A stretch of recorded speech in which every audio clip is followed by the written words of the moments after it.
your boy, named after Waco, which is right up the street from us. You feel me? Yeah. Named after a Waco serial killer of the cult, drinking Kool-Aid with poison in it. Jones, grown man, baby Bizway, Joseph Guillermo Jones II. Guillermo. He's really Spanish. Yeah. He's Dominican. There you go. Not the same. He's still Hispanic. We're Latino. All right, your boy Jim Jones has released his new album, Wasted Talent, which is there's a lot of that out there. There is a lot of wasted talent out there, but is Jim Jones wasted talent? You think he's saying that he is? What else could he be saying? He's just saying that there's wasted talent out there. I don't know. I mean, you saying I can't see how he would feel that he's wasted talent. Other than maybe in Dipset. Maybe he means wasted talent is in the form of what's glorified now in the music industry and what was once dope. What was once dope is now put kind of like on the back burner. Right. And he sees that all as wasted talent because that's what I was kind of going with it, trying to get. Right. Yeah, that's what I was thinking. Yeah, right. Couldn't spit it out though. I couldn't get it out there. You articulated yourself way better than I did. There, I think that's what I get from that. Somewhat. Right. So in a sense, yeah, he is talking about himself. I see what you're saying. Yeah, he hasn't dropped an album since 2011. He dropped a couple mixtapes. Yeah, but not like an album that he could sell and flip and make money off of. Man, what do you think about this? Let's just get into the beats. The beats. Let's get into the beats. Very reminiscent to the Dipset days. There was definitely some Heatmakerz in there. Yes. Which was, I was like, yeah, Heatmakerz. Quality. Yeah. I feel like if they do another Dipset album, it needs to be produced entirely by the Heatmakerz. Oh, yeah. Otherwise, I'm not going to fucking listen. It won't feel like a Dipset album. Yeah. I'm just not going to listen to that shit. They do it right. Yeah. They definitely, they got the touch for it. Right. The feel for it. It had the Dipset vibe, the beats. Yes, it did. You know what I'm saying? Yes, it did. It wasn't samples. Yeah. It wasn't 100% Dipset. Nah. It brought the vibe. The vibe is in there. Yeah. You know what I'm saying?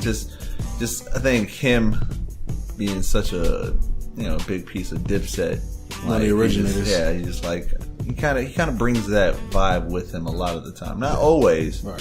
He hasn't done that on all his. I mean, he has a lot of it. He'll have it in his albums, right? But not necessarily saturated with mostly of that. Or Cameron will though. Yeah, Cameron definitely. He sticks with. That's the sound he sticks with. It's best suited for him though. Right. Jim Jones has no problem with traveling to the South or to the West Coast or any of that to pick dabbling with something else. Yeah, taking those sounds and bringing them back over with him. And he's able to do it.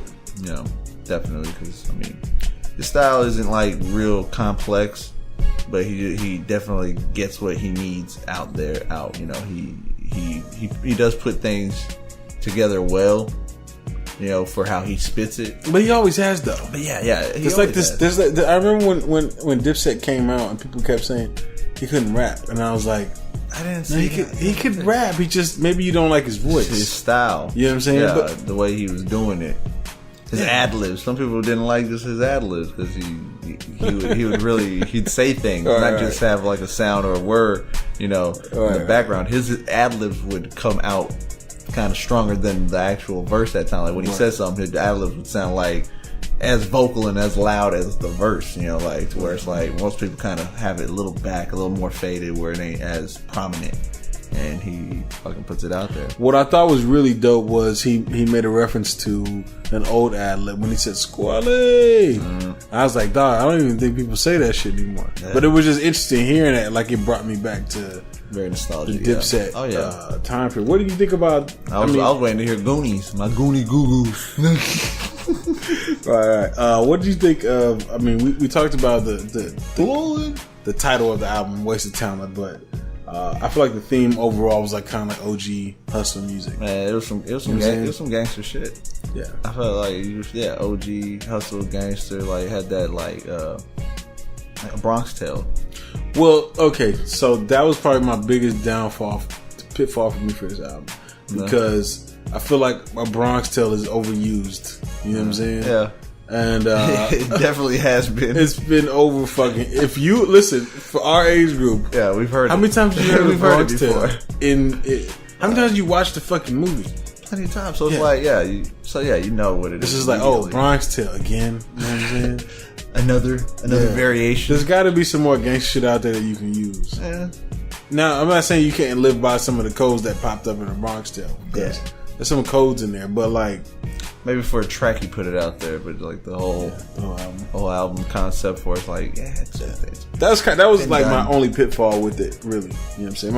My main pitfall. It's a pitfall, but you don't really hear that anymore. Right. You know, like to where people are doing that with the gangster, like what he did is like it's a little washed. It's washed, but it was nice to hear it again. Like because he's also from then, like from the time where people were doing shit more like that. But like, put me on to some shit. Like, yeah, he could. I never heard. Yeah, he could have found. I'm sure there's some new shit that's came out, even if it's low budget or underground. Like that, they have some dope ass lines, things that are said that are real OG gangsters type shit. Where it's like you can use that shit. You can find that shit. And you can make a low budget movie famous, right? You know what I'm saying, by doing it. You could find like an old like movie from like the 30s that too, that nobody's watching anymore, and put that shit out there. You know, something that hadn't been used or something that wasn't so used. Right. You know, like, what do you think about the lyrics on this? He still got the skills. Yeah, he still got it. And like I said, he put shit together real well the way he was doing it, and he paint the picture, and it doesn't have to be complex. And he never has been. He doesn't have to, because he kind of keeps it gangster, where it's like he's not a wordsmith. You know what I'm saying? He just goes in there and just says his G shit. You know what I'm saying? Like he in the streets. He kind of, the way he spits is the way he would talk to you probably, but he just makes it rhyme. Right. He's doing it lyrically and shit. Right. He's the lyrics are decent. There's definitely some there's just some words that like I seen him put together that I hadn't seen put together. Yeah. You know what I'm saying? I was just like, oh, okay, I never seen that combination of words like that. You know what I'm saying? Sometimes it'd be simple too, but it'd be like, yeah. Like when he was saying some beat twice, and then he was like, got the homies in jail doing complete life. And I was just like, I never heard anybody say it like that. Yeah. Say complete life like that, but it worked and it's understood. You know what I'm saying? He's got it's shit like that in there, but then there's other times where he'll say some weird little lines in there that be like, all right, you could have stepped that one up a little bit. You know what I'm saying? There's a couple lines like that. There are a few lines there. But I kind of expect, like, you get that. He wasn't always like that, though, man. He wasn't always like that, but once the kind of Dipset kind of faded and then he was on his own doing his shit, it was kind of like that. It was a little expected where like he wouldn't get as, I don't know, it wouldn't be as sharp, and I think maybe it's just that whole having the crew together, having your homeboys keeping you on your toes. You want to kind of outspit them or shine. You want to at least make them think, oh shit, like. Right. So when you have that dynamic in there, it elevates your it makes everybody rap better. Yeah, you know what I'm saying. So to take that away, when you take that away from a group, a lot of the time a solo artist won't thrive as much. Right. Some do. Yeah. I mean, I ain't saying that it's not possible. Some do, but in Jim Jones' case, he doesn't.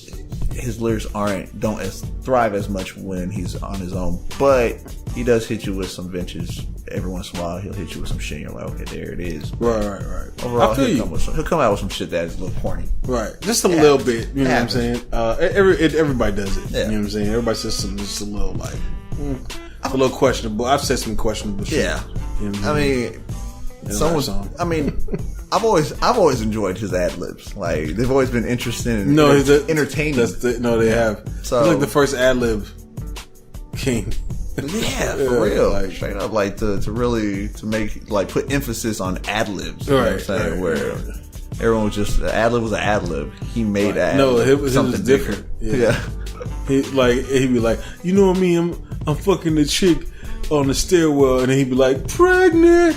Yeah, that like Jim Jones is kind of like on that. Or he'll say a phrase on the steering wheel. It's a Lincoln. It's like what? He'll do that. That's just, like it's entertaining as fuck. Like I got a whole ice cream scoop on my wrist. Baskin and Robbins. That's Jim Jones right there. It's awesome, man. I like that though. It's classic shit, man. Yeah. Was there some standout tracks for you on here, man? Oh man, yeah. I like Dustin Powder. With Jada. With Jada, that was Jada. That shit. I expected nothing less if you have Jada on there. Right. Honestly, right. It's like when you got Jada, shit, it better be fire. I liked Adidas. I liked Bangin'. Bangin' I was like, you know what? Hey, maybe he kind of did get the East Coast banging like that. Bangin' like hard. That was some popular shit. You know what I'm saying? That was some gangster shit right there. I like the Diplomatic Immunity. Yeah, Epitome went hard too. I like Epitome. Yeah, of course, Diplomatic Immunity, man. Where they sampled Drake's Diplomatic Immunity. Yeah. And I also like Still Dipset. Yeah, I got that one down there too. It's Still Dipset. Is that one with Jewels? Yes, that's one with Jewels. Still Dipset went hard as well. I like how they did that shit. Joel, like, unfortunately, he's going through all his legal shit. But I've always looked at Joel like to be as almost like a standout with Dipset, like one of those low key standouts where it's like you catch him. It didn't really hit off like it was supposed to though. Like it kind of did a little bit, but it was supposed to like.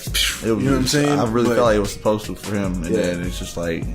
Yeah, so many issues. Just issues, the clique breaking up and business. You know what I'm saying? But you know, shouts out to Jewels though. What'd you give this on a scale of 1 to 10, bro? On a 1 to 10, 1 to 10 scale. I had to give this. So you trying to look at my screen, bro? Nah, Ocho. I gave it Ocho. You gave it Ocho? Yeah. I seen you looking at my screen, bro. I didn't. You know what I'm It saying? was the days. That's that thinking look. Did you not? You see me looking and thinking? I'm the lies. All right. So apparently you hit it with the Ocho, didn't you? No, I hit it with a 7.5. Well, then, what are you talking about? I hit it with 7.5 because some of the lyrics were a little questionable. All in all, though, it was nostalgic. Some of the lyrics were cool. I did like some of the wordplay. I did think that the whole idea of like the Bronx Tale, I feel like that's kind of an old rehashed idea that is like, you know what I'm saying? Like at this point in time, like there's got to be more. You know what I'm saying? Yeah. I feel you. You know what I'm trying to say? I feel on that. We've been doing this for so long that there needs to be something else you can pull from, right? Than the same thing. Than the same same 5 Italian movies. Thank God he didn't use Scarface. Oh my God, dog! If you use Scarface, I'll turn off the fucking album, dog. They're like, all right, you would have hit me up like, we're not doing this one after all. We're not reviewing this. We're actually dropping it down to 2 reviews. Right. But I mean, shout out to Jim Jones. It's still a solid. Oh, it's project. Still solid, definitely. And I gave him the A because I mean, it was nostalgic to me, and I really appreciate the whole Dipset feel.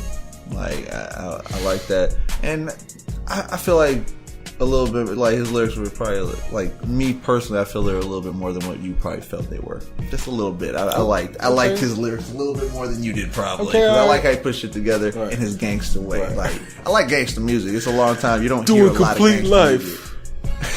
You don't hear a lot of gangster music anymore. So when you hear it, or when I hear it at least, I appreciate that shit because there's not a lot out there anymore, and there's a few gangsters out there still. OGs, like not the young ones. That's not gangster music no more. Right. Old school people like Jim Jones, or you know what I'm saying. Even Snoop will hit you with some gangster shit for like if he really puts his mind to it, because he can do it still. Right. But just some of them old school gangster rappers, they still got it. Right. I feel Good you to hear it. Right. Good to hear it. So that's why I gave him the 8. Right. Shout out to Jim Jones though, man. Hell yeah. Y'all check out the album in the description. Yeah, it's definitely worth listening to.